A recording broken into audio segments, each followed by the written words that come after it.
একজন ক্রিয়েটরের পার্সপেক্টিভ থেকে তার সবচেয়ে কমন এক্সপিরিয়েন্স কোনটা জানেন? প্রায় প্রতিটা ভিডিওতেই প্রথম 30 সেকেন্ডে রিটেনশনে একটি বড় ধরনের ড্রপ দেখা যায়। সম্ভবত আপনি এটা সম্পর্কে খুব ভালো মতোই জানেন। আমার বা আপনার ক্ষেত্রে যেটা হয় যে 30%, 40%, এমনকি 50% অডিয়েন্স এই হাফ মিনিট উইন্ডোতে ভিডিওটা অ্যাবান্ডন করছেন। আপনি যদি এই পার্সেন্টেজটাকে 10% বা 20%, এমনকি এর চেয়েও বেশি ইমপ্রুভ করতে পারেন, তার মানে দাঁড়াচ্ছে বেশ ভালো পরিমাণে অডিয়েন্স আপনি আপনার ভিডিওটাতে স্টিক অ্যারাউন্ড করতে পারবেন, যেটা আপনার ভিডিওর ওয়াচ টাইমটাকে বুস্ট করবে। আর এটা কে না জানে যে ইউটিউব সবচেয়ে বেশি ভালোবাসে ওয়াচ টাইম। একটি ডেটা দেখাচ্ছি যেখানে ডিফারেন্ট ভিডিও লেন্থের জন্য possibly better average view duration assume করা হয়েছে। এখানে টপ 10% ভিডিওগুলোর রিটেনশন রেট সাধারণত এরকম হয়, আর মিডিয়ান অর্থাৎ মোটামুটি মানের ভিডিওগুলোর রিটেনশন রেট এখানে দেখানো হয়েছে। আপনার ভিডিওগুলো কোন জায়গাটায় পারফর্ম করছে সেটা নিচে কমেন্ট করে জানাতে পারেন। যদি একদম বটম এন্ডে থাকে তাহলে বুঝতে হবে ভিডিওটা ওভারঅল মোটেও ভালো পারফর্ম করতে পারছে না, which is why the first 30 seconds of your video is so important. এই সমস্যার সমাধান করতে আপনাকে কিন্তু আপনার কন্টেন্ট কোয়ালিটিকে রিইনভেনশন করার প্রয়োজন নেই। আমি এখানে ভিডিও আইডিয়া, থাম্বনেইল বা টাইটেল এর কথা বলছি না। এগুলো টিউটোরিয়াল দেখতে দেখতে আপনি নিশ্চয়ই বিরক্ত। আপনাকে একটু out of the box strategy নিয়ে কাজ করতে হবে। আপনার বা আমার ভিডিওর ইন্ট্রো কিন্তু অ্যাকচুয়ালি 0 সেকেন্ড থেকে শুরু হয় না। It actually starts with your packaging. একটু পেছনে চিন্তা করুন। আপনি আপনার ভিডিওর থাম্বনেইলে নিশ্চয়ই এমন কিছু করেছেন যা দর্শককে কনভিন্স করেছে অন্য ভিডিওগুলো বাদ দিয়ে আপনার ভিডিওটাকে ক্লিক করার জন্য। এটা কেবল শুরু, কারণ আপনার থাম্বনেইল এবং টাইটেল কিছুটা হলেও দর্শকদের মনে একটি এক্সপেকটেশন তৈরি করতে সমর্থ হয়েছে। আপনি যখন কোনো একজন দর্শককে আপনার ভিডিওটাতে ক্লিক করতে বাধ্য করেছেন, তার মানে হলো you also made a promise of something of value to that viewer. আপনাকে একদম 0 সেকেন্ড থেকে ওই অডিয়েন্সকে কনফার্ম করতে হবে তারা সেটাই পাবে যেটার জন্য ভিডিওটাতে ক্লিক করেছেন।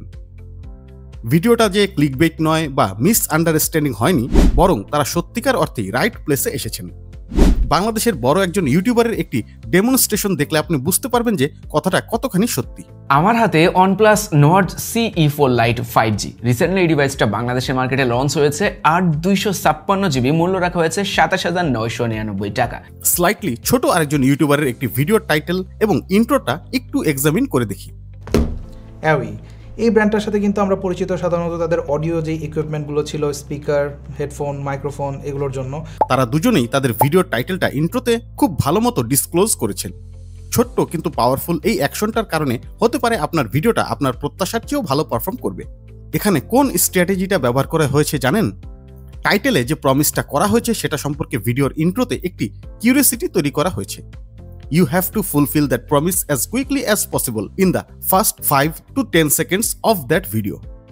বর্তমান স্যাচুরেটেড ইন্টারনেট যুগে ক্রেডিবিলিটি প্রতিষ্ঠা করা সবচেয়ে বেশি ইম্পর্টেন্ট। অডিয়েন্সকে বোঝাতে হবে আমার বা আপনার ভিডিওটা জাস্ট আরেকটা র্যান্ডম ক্রাউড ভয়েস নয়। কিন্তু ভিউয়াররা আপনাকে কেন বিশ্বাস করবেন? এক্ষেত্রে আরেকটা এক্সাম্পল দেখা যেতে পারে। আপনি ভিডিও তৈরি করলেন, আপনার ভিডিওটা 10 জন লোকের সামনে তো নিয়ে যেতে হবে। সেটা তো আপনি নেবেন না, সেটা তো ইউটিউবের অ্যালগরিদম নিয়ে যাবে। কিভাবে নিয়ে যায় ইউটিউব?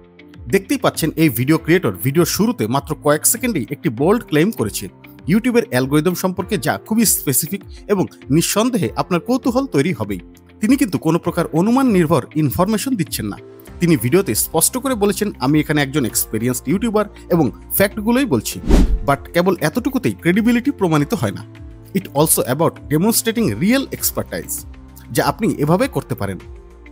রেলিভেন্ট এক্সপেরিয়েন্স এবং কোয়ালিফিকেশন মেনশন করা সবচেয়ে জরুরি যদি আপনার ভিডিওটা হেলথ, ল, ফিনান্স বা এডুকেশন সম্পর্কে হয়।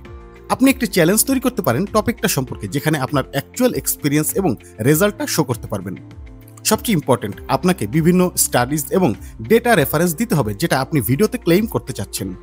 মানে স্পেসিফিক হওয়ার সাথে সাথে ইনফরমেশনগুলো অথেন্টিক হওয়াটাও একজন দর্শক সবচেয়ে বেশি আশা করেন। আমি যখন ইউটিউবে কোনো ভিডিও দেখি তখন সবচেয়ে আগে আমার মনে হয় যে আমি ভিডিওটা কন্টিনিউ করব কেন। এর মানে হলো ওই ভিডিওর ক্রিয়েটর আমার সাথে ভিডিওর আপকামিং কন্টেন্ট এর ইম্পর্টেন্সটা কমিউনিকেট করতে ফেল করেছেন। আর এই ব্যাপারটা ধরার জন্য আজকের ভিডিওর শেষ ক্লিপটা দেখাচ্ছি। এখন থেকে আপনার হাতে থাকা স্মার্টফোন দিয়ে আপনি কিন্তু খুব সহজে জন্ম নিবন্ধনের অনলাইন কপিটা ডাউনলোড করে ফেলতে পারেন। এই চ্যানেলটা সাধারণত অনলাইনে বিভিন্ন সমস্যার সমাধান দিয়ে থাকেন। অন্য ভিডিওগুলোর মতো এই ভিডিওটাতেও তিনি আমাদের দর্শকদের খুবই কমন একটি সমস্যার সমাধান দিয়েছেন, যেটার সাথে খুব সহজেই অডিয়েন্সরা রিলেট করতে পারবেন। যাই হোক, এই ক্লিপের শুরুতেই আপনারা দেখতে পাচ্ছেন তিনি আপনার সমস্যার সমাধানটার পুরো প্রসেসটার একটি টিজ দিয়েছেন। এই টিজটা দেখে আপনি 100% নিশ্চিত হয়ে যাবেন যে ভিডিওটা কি সম্পর্কে এবং এখানে কনফিউশন বা মিস আন্ডারস্ট্যান্ডিং এর কোনো সম্ভাবনা নেই। এটা খুবই কমন কিন্তু পাওয়ারফুল একটি স্ট্র্যাটেজি বা ফর্মুলা বা ফ্রেমওয়ার্ক, যা আমরা অনেক ধরনের নিশের ভিডিওতেই অ্যাপ্লাই করতে পারি। তাহলে ব্যাপারটা নিশ্চয়ই ধরতে পেরেছেন যে আপনার ভিডিওর শুরুর 10 সেকেন্ডসে রিটেনশন ইমপ্রুভ করার জন্য অনেকগুলো ইফেক্টিভ স্ট্র্যাটেজি রয়েছে, যেখান থেকে কয়েকটি সহজ কিন্তু ইম্প্যাক্টফুল কয়েকটি স্ট্র্যাটেজির কথা আজ আমি বললাম। তবে স্ট্র্যাটেজিগুলো লিস্ট তৈরি করলে তা কিন্তু এখানেই শেষ নয়, আরও অনেকগুলো রয়েছে এবং আপনার কাছে যদি আরও ইফেক্টিভ কোনো স্ট্র্যাটেজি থেকে থাকে তাহলে সেটা কমেন্ট সেকশনে আমাদের সাথে শেয়ার করতে পারেন। আল্লাহ হাফিজ।